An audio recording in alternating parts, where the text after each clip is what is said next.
টেলিপাড়াতে মাঝে মাঝেই সামনে আসে নতুন প্রেমের চর্চা। বছরের বিশেষ দিনে অনেক প্রেমের গুঞ্জনে সিলমোহর পড়ে। এবার বাংলা টেলিভিশনের অন্যতম জনপ্রিয় জুটির সাথে এমনটাই হলো।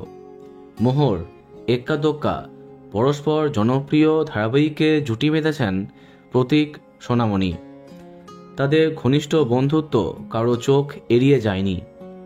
তবে তাদের প্রেমের চর্চা তখন আরও বৃদ্ধি পেয়েছিল যখন অভিনেত্রী তার আগের বিয়ে থেকে মুক্তি পেয়েছিলেন, কিন্তু মাঝে তাদের নিয়ে আর চর্চা হতে দেখা যায়নি। কিন্তু টেলিপাড়াতে মাঝে মাঝেই তাদের প্রেমের কথা শোনা যেত। প্রতীক সোনামণিকে হামেশাই একসঙ্গে দেখা যেত। অবশেষে হোলির দিন সম্পর্কে সিলমোহর দেবার ইঙ্গিত পাওয়া গেল তাদের থেকে। এই মিষ্টি কাপেল ছবি পোস্ট করে সোনামণি ক্যাপশন দিয়েছেন, হোলি হোক শুভ। বোঝাই যাচ্ছে এইবারের দোল উৎসব তারা একসঙ্গে সেলিব্রেট করেছেন। এমন শুভেচ্ছার পরে সামাজিক মাধ্যমে হইচই। বিশেষ করে প্রচণ্ড খুশি হয়েছে তাদের অসংখ্য ফ্যান পেজ।